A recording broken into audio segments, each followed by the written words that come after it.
Good afternoon.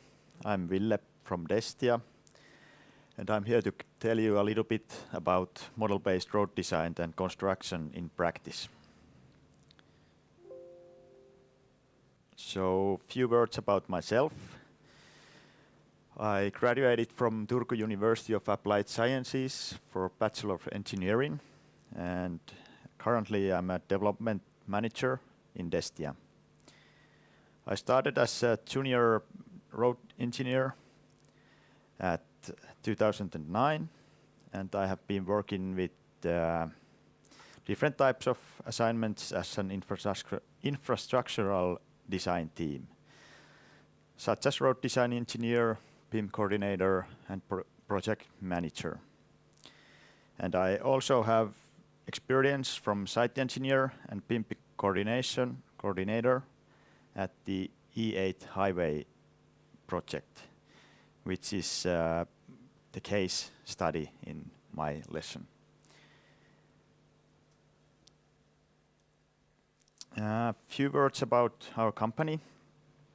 Destia is one of the largest company in Finland, focusing on infrastructural construction, and we provide total solution for the entire life cycle of the infra project, from designing the road network, surveys, constructions, and maintenance. And our core business comprise large road projects and infrastructural maintenance requiring special expertise. And some numbers about our company: about 1,500 people are working with us, and as you can see, we have a lot of maintenance of roads and railways in Finland, but also the designing and the construction is part of our company's agenda. So the total solutions for entire life cycle, from road constructions to design, road network surveys, basically the whole package we can deliver to the customer. Same thing with actual photos of the construction site. So we do aggregates, tunnels, maintenance, designing, all the things you can imagine almost. And model-based production is our one of the main things we are good at, and we have done it for quite many years. Since 2007, we have done over 200 projects with model-based production, with using of machine automation.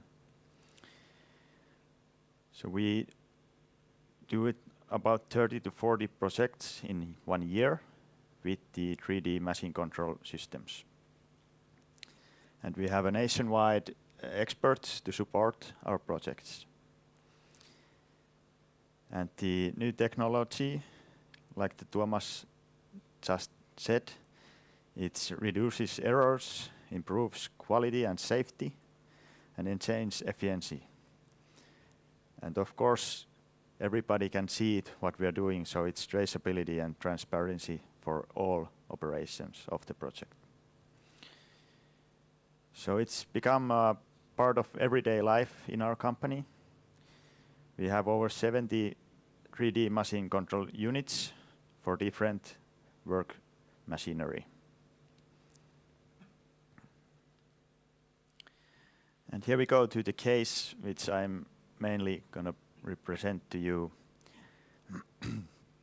So the E-highway project in Rauma, it's southern Finland, as you can see on the map. And the client is Finnish Transport Agency. And the contract includes design and construction. So both are done by our company. It's about 10 million euros project. And we are almost done. As you can see the timetable for next month, the project is ready for the people. It's about 3 kilometers of highway improvement, 1 interchange, and about 2.5 kilometers of different road and street arrangements near the interchange.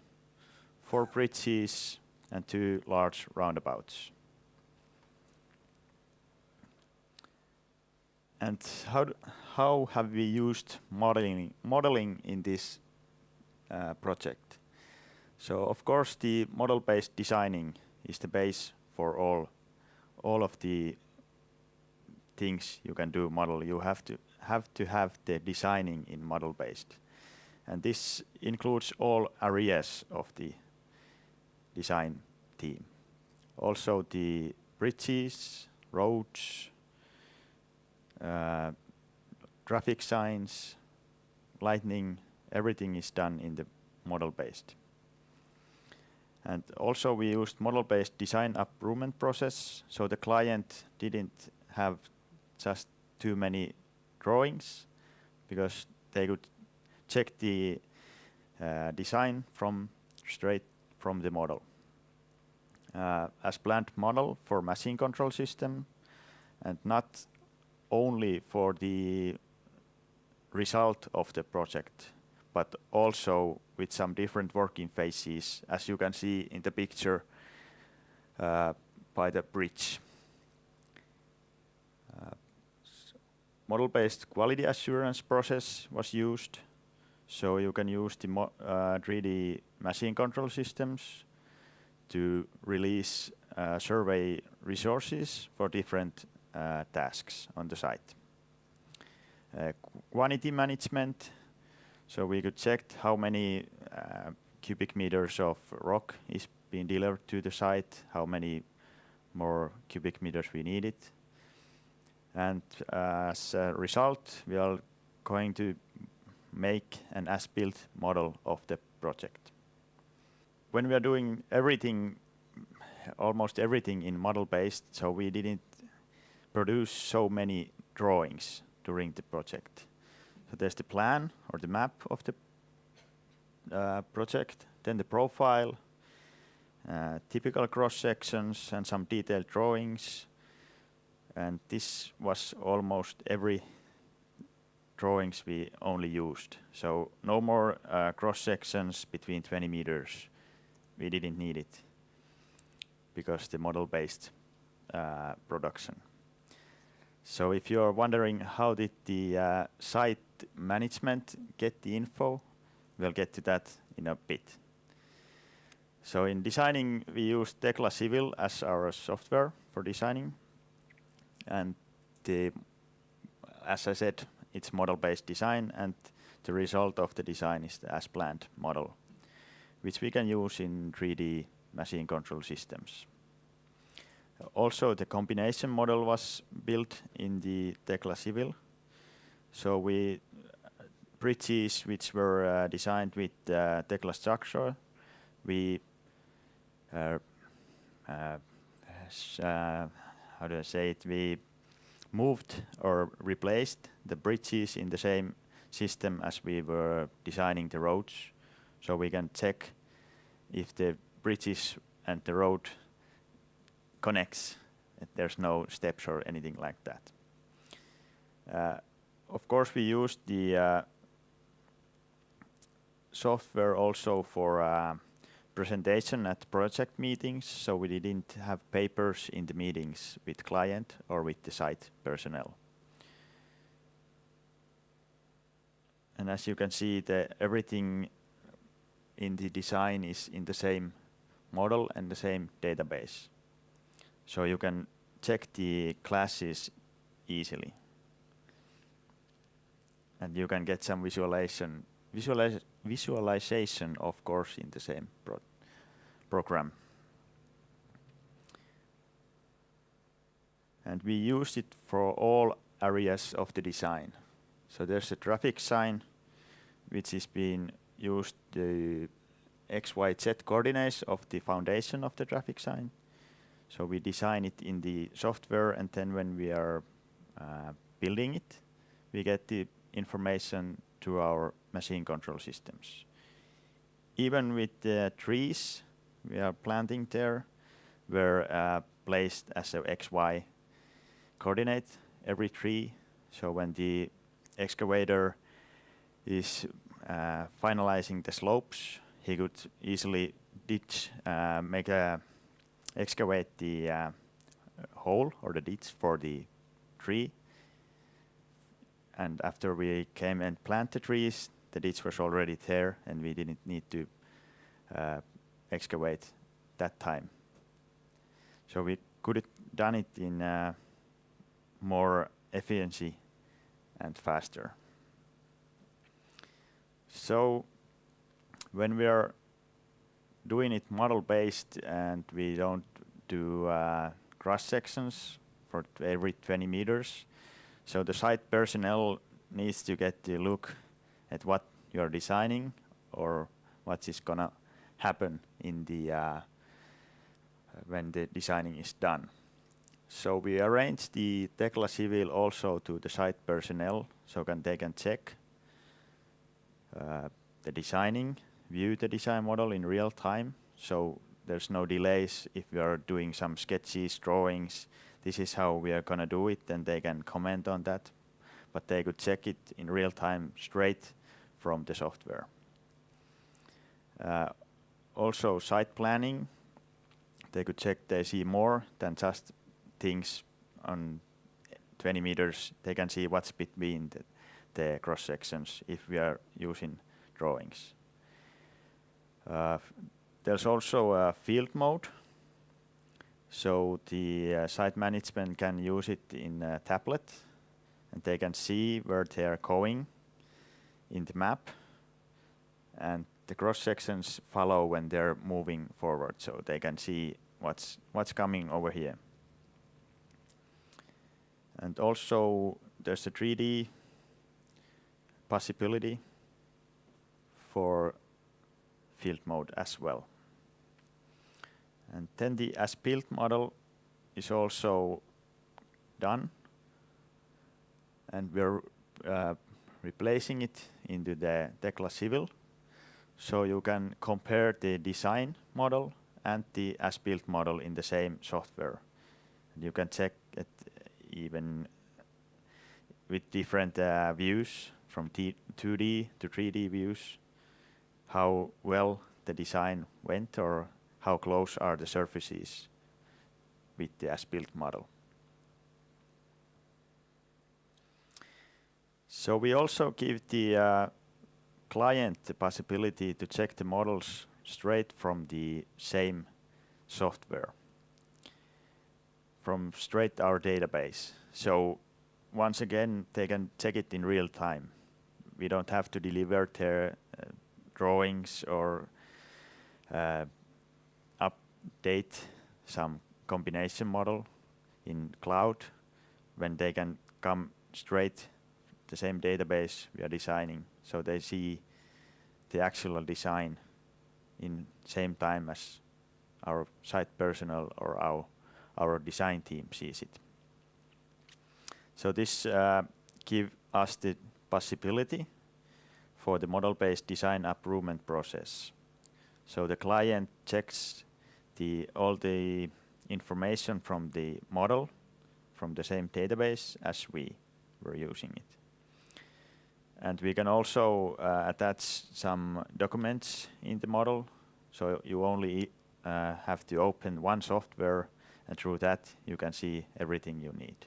So you don't have to go some files, checks where you need to find some typical document. You can open it straight from the same software. And of course, the 3D views was also possible for the client. So, of course, there were some challenges with this new way to do projects. Of course, new procedures and adoption of those into use. Our site personnel and client didn't have any experience of using Tekla Civil, so we have to teach first them how the program is working and give some lectures and guidebook how to begin using the software. So we arrange some info events for both clients and site management. And of course, information management is really in a big role in model-based projects, because there's a huge amount of data. As you can see, there's 6 gigabytes of data and 14,500 different files in this project's building site. So there's a lot of files. You have to get it right and up-to-date information for all parties. If you make a design in different revision of design, some layer, you make some arrangements, you have to update it back to the machine control and everything else. So there's a huge risk that somebody is having their old model. That's why you have to have the documentation in place, so that you know which file is new, which you have to update to the database and get the information for all the parties who are using the information. And of course, we didn't, when we first begin the project, we didn't have this chart ready. So it was a huge amount of work to get it done and collect all the information to that chart, which have been done before the chart was ready. So the documentation, all the Excels and everything you should have ready right away and document now, not tomorrow, is a very good rule for that. So as you can see, there's a revision of 10 on one file. So you have to make sure everybody gets the information on time, or something might go wrong. Well, there's also some successes. Of course, the new way of thinking, the model-based thinking. And for that, new innovations, of course. And when we are using model-based or models in different working phases, we can get the how do you say it? Get the all the value of the model in every phases of the work. So you don't just model the result of the project. You can use it in the during your building site. Of course, increase of efficiency and quality. When you're designing model-based and get the bridges and everything into the same system, you can check different design models that they click. There's no errors between them. So if there's errors and you only find out when you're building it, it's gonna cost you more money because you're in a hurry to get it done. And of course, the client is also very happy with this project, because we tested the modeling really, we kind of put it to the limit. So what is possible to do it as like the tree planting, it's maybe a bit too far. I don't know if that's the case of modeling, and in the projects, in every project, the 3D model is not the thing, it's the information management, but you have to get it right.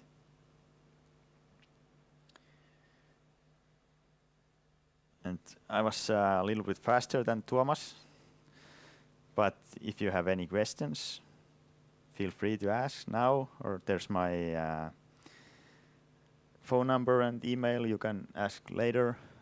And there's also the websites for our company and the other information. Yeah. Hello, my My name is Kirill, and you mentioned that this one project was design and build. Yeah. Did you use, before starting to design, 3D scanning of this area, place where you need to build, to realize your project? And what's happening if you have not a design and build project? Do you have data in 2D and then you are making your model and working still in BIM with 3D, with the BIM model? Well, some of the initial data is in 3D and some of are in 2D, and it doesn't have any difference if you are doing the design and build project or just a design project. You do the BIM anyways. As the Tuomas said, the common common format infra model is what we used here and what we used in all projects, because the Finnish Transport Agency and other big names want to use it, and it's very good because we can get the information from softwares to another software. So it really doesn't matter if it's design and build or traditional project. But when it's design and build, you can do these working phases, because then you have the site personnel, they know how they're going to do the bridges or things like that. So then we can take it to the limit and test it if it's good in any work phases modeling. Okay.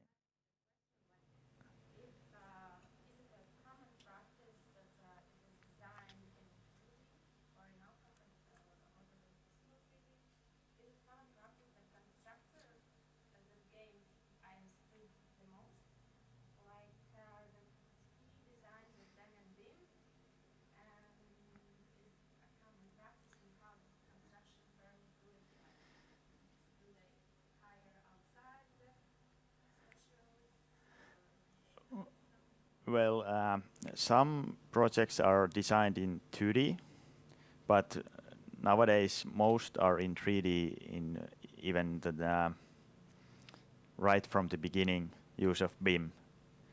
And if the designs are in 2D, but constructor want to use machine control systems, so then they have to model the project from the 2D drawings. And they can use consult, or they can use their own personnel. Of course, in our company, because we have the design team and the construction, we can do it with collaborations inside of our company.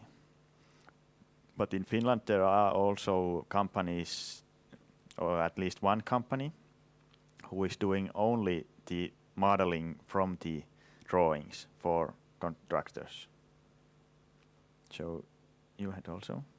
Yeah. I wanted to ask two questions. What did you use before Tekla 3D? And how was the transition from doing the 2D, 3D, from 2D to 3D? Well, as in the one page is, I began my career at 2009, and we were already then doing the 3D or model-based designing. But we use AutoCAD to finalize the drawings. We get the drawings from Tekla Civil and finalize it with AutoCAD, so it looks nice. But the real information from the drawings comes straight from the Tekla Civil. But there are some companies, even in our own company, who uses different software for different clients because they want to use different software. So they are having some problems because they are used to only to the cross sections and plan and profile the drawings, and now they have to figure it out how to make the models. So it depends on the designer or the company who is making that transition from 2D to 3D. And of course, if you're planning in model-based and only do the drawings, so you don't have to get every detail right, or like in the interchange, you don't have to every corner and everything, you don't have to model so accurate if you only do the drawings.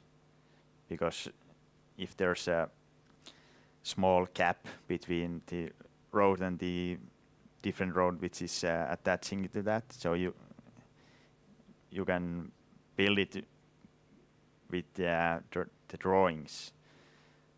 But when you do the models for machine control systems, then you really have to be accurate with every details of the design. Yeah. Two questions regarding the bridges. You mentioned that you used bridge models that you put into road sections Yeah. to check if they Yeah. correctly. Yeah. Did you also create like detailed drawings of bridges, like reinforcement bars and that kind of stuff? And if you did, and also if you did not, what kind of machines do you have for working with these models? Because like working even with a couple of references in 2D, like it slows down the work big time. Yeah. I hope I remember right your question, but we used Tekla structure to design bridges, and it includes the reinforcement bars of the model, the bridge model, have everything in it. And we, of course, when we are doing road designing, the reinforcement bars are not so relevant to road designer. So we just check the bridges and the roads, get it right. But for actual building of the bridges, we don't do it in like model-based, but we use the model for more informations, because we have the drawings from the bridge, but when you have a tight corner or something, you can get the model and check it from different angle to get so you understand the 2D drawing right. Because if you just look at the drawing, there's few people they can understand the same drawing different way, because there's so much you can see only so little in 2D. But when you have the model in support the drawings, you can get the more information, just open the model and check from different angle the same situation. Alright, so all the reinforcement bars are in the bridge model, and like each and every bar is there in the model. Yeah. And you have computers that can do that kind of stuff. Yeah, Tekla structure is what our design. It's not a heavy software. It's not a heavy software for. No, I guess not. I haven't. Yeah. But of course there are some because they check the reinforcement bars so that they don't crash into each other. But it's almost impossible to get every. If you click only like 2 millimeters or something like that, it's really hard to get the design so detailed. Of course, the personnel who is actually doing the construction of the reinforcement bars, they have to do a little adjustments to the bars. But the main bars are there, and they can check in different angles and cut the bridge from different angles, and so you get you can almost get into the designer's head and see what did he think with this solution.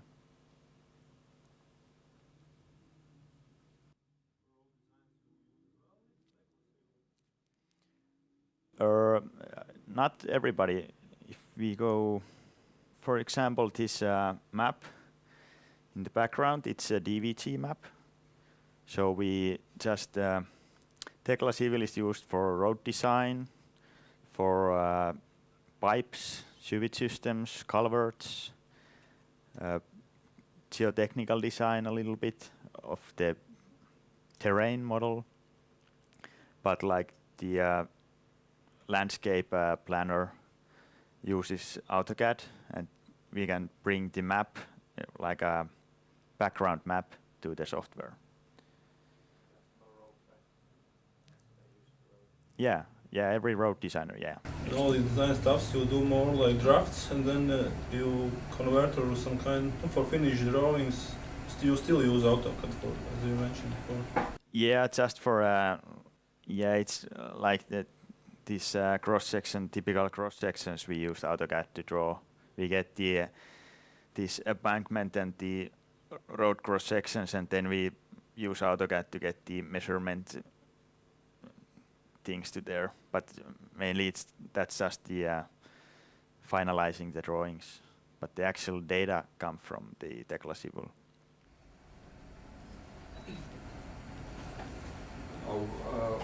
About these drawings, you told that you almost don't produce drawings.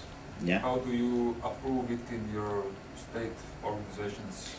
And the law, what are the laws? Well, yeah, of course, it depends on the phase of the project. If you're doing a conceptual planning or like that, you have to have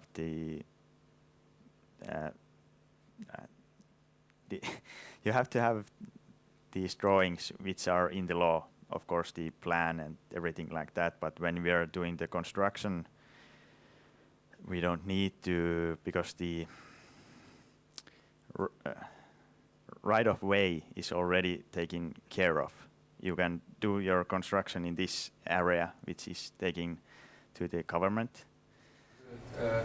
If you do design and build projects, do at some phase you need this pack of drawings for this official things? Well, yeah, we are actually in this project we are also doing a pilot project where we are giving the as-built model and all the quality assurance things in digital way. So we give the database back to the client. So he gets the layers and the models in his own archives where he can check the quality and like that. But there are many how to say those challenges with that, because everybody is used to have these drawings, and now we are trying to get the more digitalized, so get rid of the papers. But in this project, we almost the cross sections, as I mentioned, we didn't do it, and we are not going to do it. The client doesn't want it. He is pleased with if he can get the as-built model of them. Okay, then don't you have an obligation from state to have some documents that where they can put stamp on this is approved for construction? Well, we did it in model-based in this project, but the And the digital stamp on model? yeah, basically, yeah. And do your laws are foreseeing such possibility? Well, not yet. I don't know if the laws are so detailed with these stamps, as you mentioned, because if we are doing with documents, drawings, there's not actual stamp. It's just the name in the, not even a signature. It just goes to the official, and he says it okay. So then we get the dates and with the AutoCAD or something in the drawings. So it's not like a physical stamp even with the drawings. But there are some drawings, of course, like the plan and the profile, which they want even with the model. I don't know. Did you get any answer of my speech? But yeah.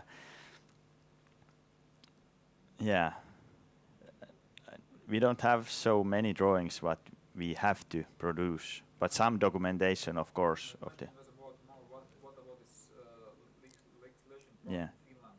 How has it changed, and is it fine that these institutions who approve that your design are okay?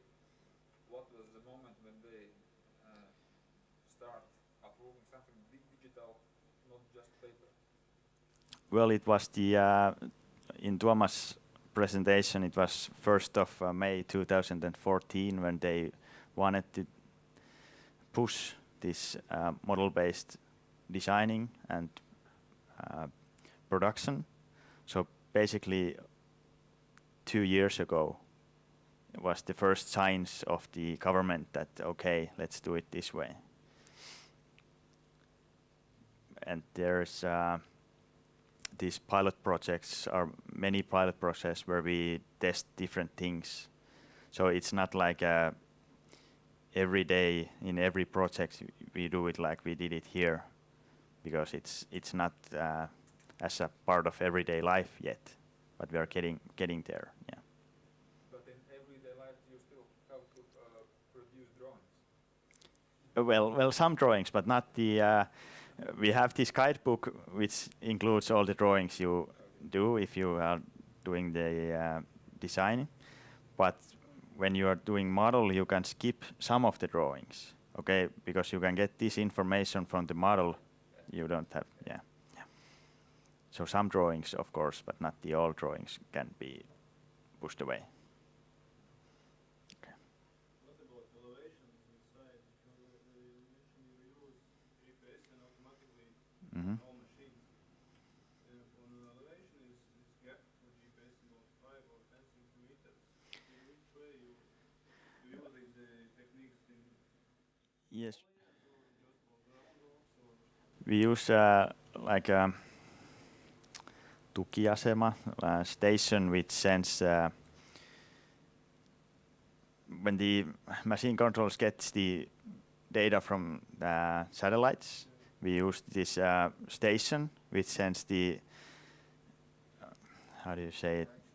Yeah, correction signal. So it's like 3 centimeters, something like that. It's impossible. Don't you have some robotic do pavement stations? jobs or bridge jobs? It's 3 centimeters is a lot. You can do GPS 3 centimeters.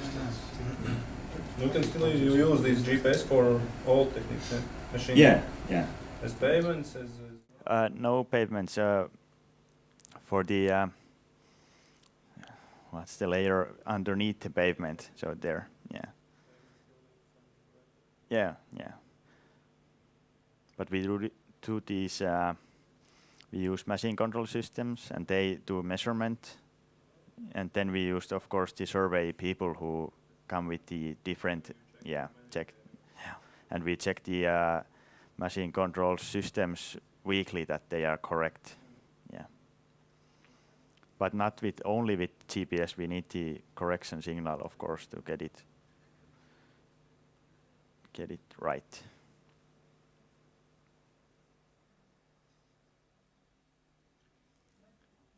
Anything else? Okay, thank you.